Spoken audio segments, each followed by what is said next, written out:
Toute cette semaine, nous vous proposons de mieux comprendre l'Europe en s'intéressant plus particulièrement à son portefeuille.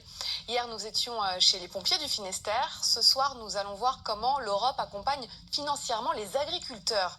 Achat de matériel ou encore bien-être animal, un fonds spécial est destiné à ces dépenses. Et pour les explications, on retrouve Romuald Bonan avec Vincent Bars. Je vous emmène à la campagne, dans cette exploitation laitière des Côtes-d'Armor, où une jeune agricultrice et ses parents ont eu recours aux subventions européennes, en l'occurrence le FEADER, le Fonds européen agricole de développement rural. C'est l'un des principaux fonds en Europe. Et vous allez voir que l'Europe, justement, c'est du concret. Olivier Beurel s'est installé comme éleveur laitier il y a tout juste 30 ans dans les environs de Loudéac. Mais depuis 3 ans, fini la solitude, car une partie de sa famille l'a rejoint pour gérer la ferme d'une taille 2 fois supérieure à la moyenne des exploitations bretonnes, une façon d'alléger le travail qui ici ne manque pas. Notre exploitation, elle comprend 110 hectares et c'est des vaches essentiellement, 110 vaches. Étant donné que le temps d'astreinte sur une exploitation laitière est important, c'est ce qu'on vise un petit peu, d'avoir un peu moins de travail tous les jours.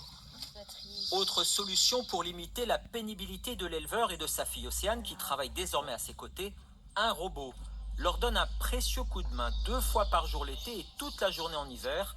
L'automate leur évite une corvée dans les stabulations. On a gagné en propreté, on a gagné aussi en souplesse de travail, et puis même en conditions de travail. On n'a plus à passer le tracteur et le rabot dans le bâtiment, quoi. Un robot qui permet une nette amélioration des conditions de travail des agriculteurs. Ce critère leur a permis de recevoir une subvention de l'Europe. Sur les 26 000 euros d'installation robotique, 30% ont été payés via le fonds FEADER. Et dans les fermes, l'Union européenne apporte aussi ses deniers pour une autre cause, celle du bien-être animal, comme ici, avec l'installation d'un matériel inattendu, 26 matelas pour vaches. En dessous, on a une partie de caoutchouc et une partie de mousse.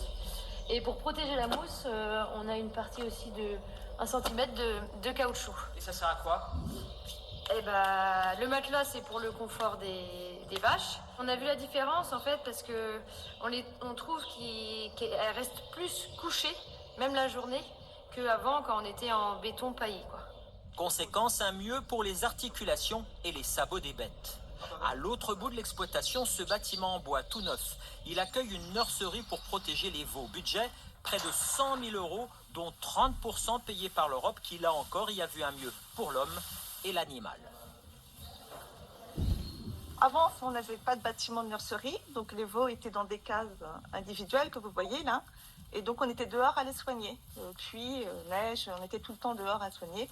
Et depuis, on s'était dit, on va quand même faire un bâtiment, on sera plus à l'aise pour le confort de travail. Et pour les veaux aussi, ça sera quand même plus agréable. Une obligation est faite aux éleveurs. Ah, on a reçu le panneau. L'affichage sur les façades du logo et du montant des aides financières venues de l'Europe. L'Europe qui, dans le cas de la famille Beurel, a donné un bonus pour favoriser l'installation de la jeune agricultrice. Je pense qu'on aurait fait les investissements, mais peut-être qu'on n'aurait pas tout fait en globalité.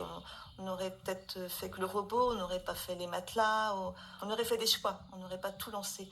Mais comme la subvention était intéressante, donc il fallait engager la totalité des travaux et c'est pas dit que l'année prochaine ou dans 2 ans, on aura les mêmes avantages à le faire.